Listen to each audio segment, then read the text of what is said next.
There is a texture that is specific to Britain. You know it without thinking about it. The pattern under your feet in your grandparents' sitting room, the slightly compressed pile in the hallway where everyone walked, the way the colour was different under the sofa where no light ever reached, and the same again on the stair where the rods held it down at each step. Britain carpeted everything: the bathroom, the kitchen, the stairs, the landing, the toilet. In the 1970s and the 1980s, carpet covered more of the British interior than in any comparable country in Europe. It was not a quirk. It was a response to cold houses, to thin walls, to a particular idea of what home was supposed to feel like when the world outside was difficult. And the story of how Britain came to cover itself in carpet is also the story of something Britain has never quite found a way to say out loud. Before the mid-20th century, the British home was defined by hard, unforgiving surfaces. In working-class terraces and rural cottages, ground floors consisted of stone flags, bare pine boards, or cold sheets of thin linoleum.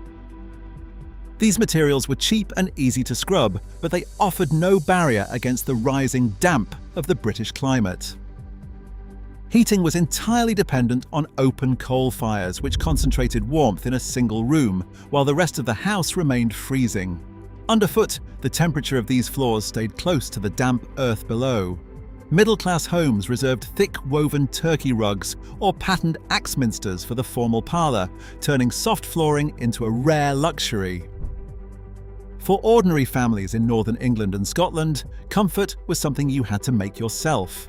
Women saved old wool coats, worn trousers, and blankets, cutting them into strips to make rag rugs known regionally as clootie mats or peg mats. By pulling these fabric scraps through discarded Hessian potato sacks, they produced thick, shaggy mats to place beside beds and hearths. These homemade creations were not decorative crafts, they were defensive barriers, constructed to keep feet off icy floors in uninsulated homes. In the early 1950s, the chemistry of floor coverings changed. The arrival of synthetic fibers like nylon and acrylic acrylon gave manufacturers a highly durable, cheap alternative to wool. Instead of slowly weaving carpets on traditional looms, factories adopted tufting technology, a process that mechanically punched yarn through a synthetic backing and secured it with latex. Traditional textile centres like Kidderminster and the massive Dean Clough Mill in Halifax, which employed over 3,000 workers, pivoted to these high-speed lines. By 1964, this mechanisation allowed Britain to produce more tufted carpet than the rest of Europe combined, driving down unit costs to unprecedented lows. This industrial surge coincided with a revolution in high street retail and consumer credit. In 1959, Allied Carpets opened its doors, introducing a mass-market retail model later scaled by giants like Carpetright. These chains bypassed the traditional upfront cost of home installation. By offering liberalised hire purchase schemes, check traders, and weekly payment options, they allowed working-class families to bypass the savings barrier. Customers paid for their wall-to-wall carpets in small, manageable installments over several years. By the early 1960s, what had once been a middle-class luxury was transformed into an affordable, mass-manufactured commodity, ready to be rolled out across millions of ordinary homes. This mass-manufactured commodity solved a fundamental design flaw in how British houses were built. Throughout the interwar and post-war eras, millions of municipal council homes and private suburban terraces were constructed as rapid physical systems. Ground floors were typically laid as uninsulated concrete slabs, poured directly over the damp earth, while upper floors consisted of suspended timber joists. Without insulation, these timber floors had poor thermal performance, with heat loss U values averaging between 1.5 and 2.0. This meant rising drafts and cold air escaped rapidly from the rooms below, leaving the floorboards icy to the touch. In these drafty environments, laying a carpet over a thick underlay acted as a low-tech insulation retrofit. By trapping a layer of still air between the floorboards and the room, a carpeted floor reduced heat loss through suspended timber floors by up to 15%. The physical discomfort was acoustic as well as thermal. British terraced houses and newly constructed flats were built with thin party walls and hollow floor cavities, which turned footsteps and voices into echoing daily nuisances.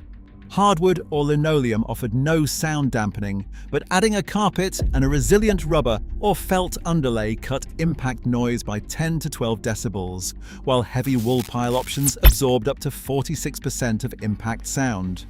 For millions of families moving into the dense housing estates of the mid-20th century, fitted carpet became a prerequisite for basic habitability. It was a practical, affordable shield against the cold and noise, built directly into the fabric of British homes. For families leaving behind the damp, overcrowded tenements of Victorian-era industrial cities, a new council house represented a physical step up. But it was the floor covering that turned these municipal spaces into homes. In the 1950s, promotional photographs of Harlow Newtown show homes featured fully carpeted living rooms and bedrooms, presenting fitted carpet as the benchmark of modern, dignified living. To first-generation tenants arriving from slum clearance schemes, wall-to-wall carpet was not a luxury. It was proof of permanence and respectability. It marked the moment they had officially arrived. This aspirational quality only intensified when home ownership expanded. The passage of the 1980 Housing Act introduced the Right to Buy scheme, allowing millions of secure council tenants to purchase their homes at discounted rates. For these new working-class homeowners, the very first act of possession was often to pull up the existing municipal floors and lay down fresh, high-quality carpet, frequently financed through high street hire purchase plans. Local newspapers and retail catalogues from the era urged buyers to make their houses truly theirs by selecting their own carpet. Replacing the floor was a visual declaration of autonomy. It transformed a public tenancy into a private asset, cementing carpet as the ultimate material symbol of British domestic success, self-determination, and pride. In the Netherlands, Germany, and Scandinavia, builders increasingly installed ceramic tile, engineered wood, and laminate from the 1970s onward. This transition was supported by rapid infrastructure development. Continental nations rolled out widespread gas-fired central heating and district networks during post-war reconstruction, making hard floor surfaces comfortable underfoot. Britain took a different path. Well into the 1990s, central heating adoption remained slow and uneven, with millions of households relying on a single gas fire in the living room. Uninsulated concrete subfloors and suspended timber joists allowed damp and drafts to bypass floorboards, making unheated hard floors icy and prone to moisture damage. Carpet and underlay became a necessary, low-cost insulating barrier. By 2001, 67% of British homes still featured carpet as their primary living room floor covering, compared to just 23% in the Netherlands. The physical need for warmth eventually entered the wettest room in the house. While almost unknown in continental Europe, carpeted bathrooms became a standard feature of British homes. Many of these spaces were cold post-war retrofits, converted from Victorian bedrooms, or added as uninsulated lean-tos. Without underfloor heating, heated towel rails, or advanced do-it-yourself tile adhesives, carpet offered immediate insulation against icy subfloors. During the 1970s and the 1980s, manufacturers like Hooger and Interface marketed bitumen-backed carpet tiles specifically for bathrooms, framing the soft blocks as a sensible solution for a damp floor.